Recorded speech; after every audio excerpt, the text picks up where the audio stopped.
5ই August বিশিষ্ট মার্ক্সবাদী দার্শনিক comrade Shibdas Ghosh স্মরণ দিবস উপলক্ষে এসইউসিআই একটি জনসমাবেশ আয়োজন করে কলকাতার রানী রাসমণি রোডে। বিভিন্ন জেলা থেকে এসইউসিআই কর্মী ও সমর্থকদের ভিড় ছিল চোখে পড়ার মতো।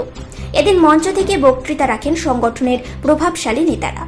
সমাবেশ শুরুর আগে সংগঠনের সকল নেতারাই কমরেড শিবদাস ঘোষের প্রতিকৃতিতে মাল্যদান করেন এবং একটি সঙ্গীত তুলে ধরা হয় তাকে ঘিরে।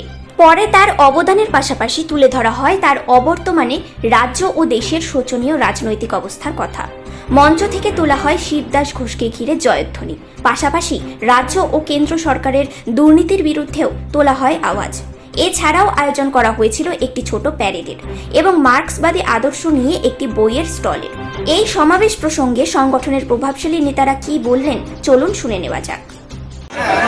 আজ 5ই আগস্ট এসইউসিআই কমিউনিস্টের প্রতিষ্ঠাতা, এই যুগের অন্যতম মহান মার্ক্সবাদী চিন্তানায়ক শিবদাস ঘোষের 49তম মৃত্যুবার্ষিকী।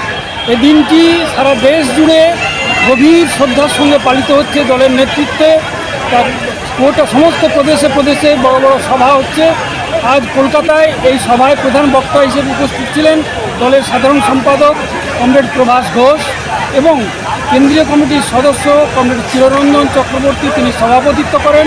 গোটা পশ্চিমবাংলার বিভিন্ন প্রান্ত থেকে হাজার হাজার মানুষ এই প্রাকৃতিক দুর্যোগকে উপেক্ষা করে কালকে যখন উত্তরবঙ্গ থেকে তারা বেরিয়েছেন, প্রবল বর্ষণ, তার মধ্য থেকে আপনি দেখছেন যে গোটা ধর্মতলা চত্বর উপচে পড়েছে। একদম ট্রাম লাইন ছাপিয়ে ডরিনা ক্রসিংয়ের একদম ডরিনা ক্রসিং স্পর্শ হয়ে গেছে এবং ঠিক করছে মানুষ সর্বত্র, দুদিকের ফুটপাত ভর্তি। তারা এসেছিলেন কমরেড প্রভাস ঘোষের বক্তব্য শুনতে। বর্তমান জাতীয় এবং আন্তর্জাতিক পরিস্থিতির তিনি সংক্ষেপে বিশ্লেষণ করেছেন। আমার নাম সমরেন্দ্র প্রতিয়ার, আমি এসইউসিআই কমিউনিস্টের রাজ্য কমিটির সদস্য। আমাদের শিক্ষক, বিশ্ব সর্বহারা শ্রেণীর শিক্ষক, তাঁর আজকে হচ্ছে স্মরণ দিবস, মানে মৃত্যু দিবস। ওনার মৃত্যু দিবস এবং স্মরণ দিবস একই দিন, 5ই আগস্ট। জন্মদিবস দুটোই এক। এই দিনে আমরা গোটা ভারতবর্ষের 22টা রাজ্যে আজকে এইভাবে কোনো না কোনো অনুষ্ঠানের মধ্যে দিয়ে উদযাপিত করছি, স্মরণ করছি।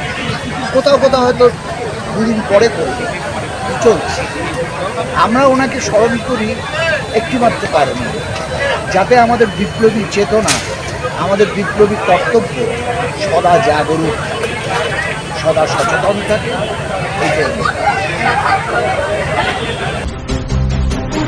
Bureau report, news prime Times.